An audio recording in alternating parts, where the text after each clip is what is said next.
Assalamualaikum warahmatullahi wabarakatuh. Allahumma sholli ala sayyidina Muhammad wa ala ali sayyidina Muhammad. Ketika Rasulullah Shallallahu Alaihi Wasallam menyeru orang-orang untuk memeluk Islam, Sa'id bin Zaid segera memenuhi panggilan beliau menjadi pelopor orang-orang yang beriman kepada Allah dan membenarkan kerasulan Nabi Muhammad Shallallahu Alaihi Wasallam. Tidak mengherankan kalau Sa'id secepat itu menerima seruan Muhammad Shallallahu Alaihi Wasallam. Ia lahir dan dibesarkan dalam rumah tangga yang mencela dan mengingkari kepercayaan dan adat istiadat orang-orang Quraisy yang sesat. Sa'id dididik dalam kamar seorang ayah yang sepanjang hidupnya giat mencari agama yang hak. Bahkan dia mati ketika sedang berlari kepayahan mengejar agama yang hak.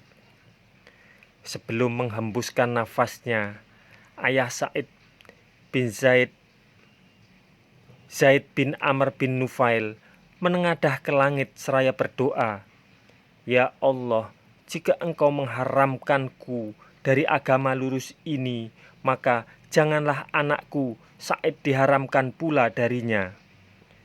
Sa'id masuk Islam tidak seorang diri. Dia bersyahadat bersama istrinya, Fatimah binti Khattab, adik perempuan Umar bin Khattab. Karena pemuda Quraisy ini masuk Islam, dia disakiti dan dianiaya, dipaksa oleh kaumnya supaya kembali kepada agama mereka. Tetapi jangankan mengembalikan Sa'id kepada kepercayaan nenek moyang mereka, sebaliknya Sa'id dan istrinya sanggup menarik seorang laki-laki Quraisy yang paling berbobot baik fisik maupun intelektualnya masuk Islam, yaitu Umar bin Khattab. Mereka berdualah yang telah menyebabkan Umar bin Khattab masuk Islam. Sa'id bin Zaid bin Amr bin Nufail membaktikan segenap daya dan tenaganya yang muda untuk berkhidmat kepada Islam. Ketika dia masuk Islam, umurnya belum lebih dari 20 tahun. Selain perang Badar, dia turut berperang bersama-sama Rasulullah dalam setiap peperangan. Ketika itu, dia sedang melaksanakan suatu tugas penting lainnya yang ditugaskan Rasulullah kepadanya. Dia turut mengambil bagian bersama-sama kaum muslimin mencabut singgasana Kisra, Persia, dan menggulingkan kekaisaran Romawi. Dalam setiap peperangan yang dihadapi kaum muslimin, dia selalu memperlihatkan penampilan dengan reputasi terpuji. Di antara prestasinya yang paling menakjubkan ialah apa yang tercatat dalam perang Yarmuk. Sejenak kita dengarkan Sa'id mengisahkan pengalamannya. Ketika terjadi perang Yarmuk, pasukan kami semuanya berjumlah 24.000 orang tentara, sedangkan tentara Romawi yang kami hadapi berjumlah 120.000 tentara. Musuh bergerak ke arah kami dengan langkah-langkah yang mantap, bagaikan sebuah bukit yang digerakkan tangan-tangan tersembunyi, tutur Sa'id. Sa'id melanjutkan, di depan berbaris pendeta-pendeta, perwira-perwira tinggi, panglima-panglima, dan padri-padri yang membawa kayu salib sambil mengeraskan suara membaca doa. Doa itu diulang-ulang oleh tentara yang berbaris di belakang mereka dengan suara mengguntur. Ujarnya, tatkala tentara kaum muslimin melihat musuh mereka seperti itu, kebanyakan mereka terkejut, lalu timbul takut di hati mereka.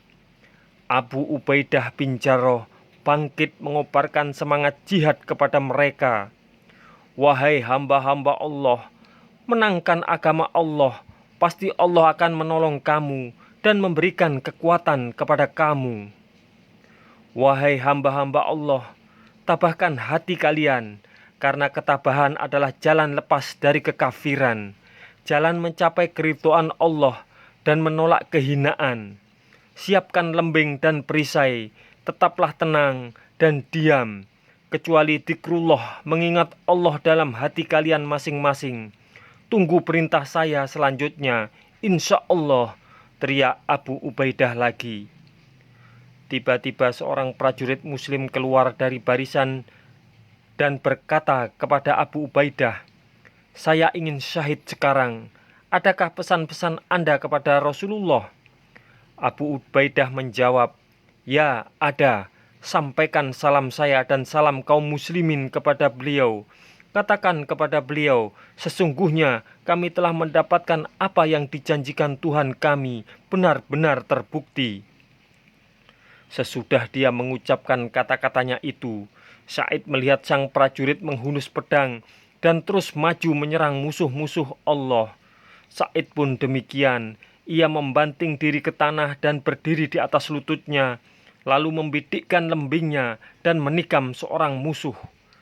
Tanpa terasa, perasaan takut lenyap dengan sendirinya di hati saya.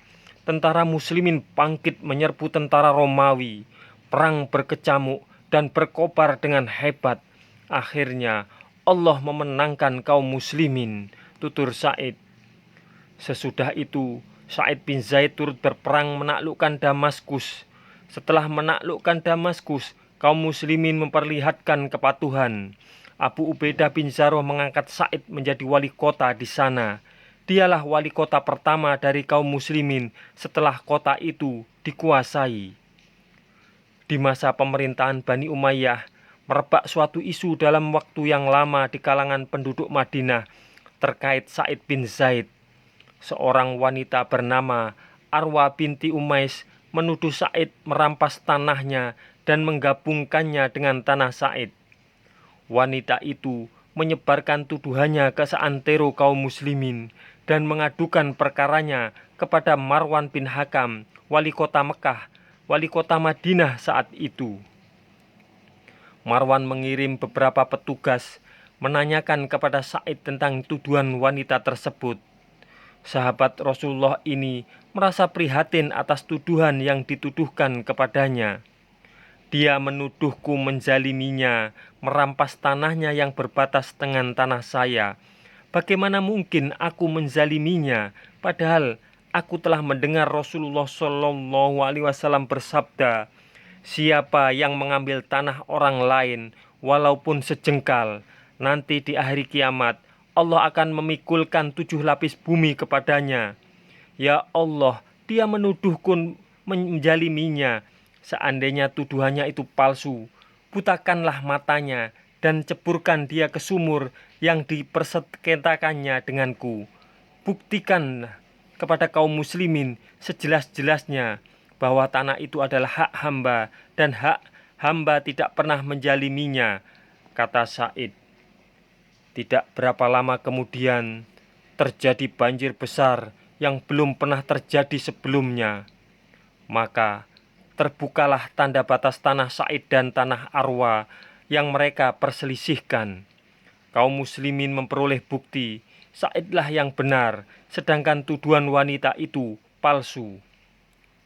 Hanya sebulan sesudah itu, wanita tersebut menjadi buta. Ketika dia berjalan meraba-raba di tanah yang dipersengketakannya, dia pun jatuh ke dalam sumur.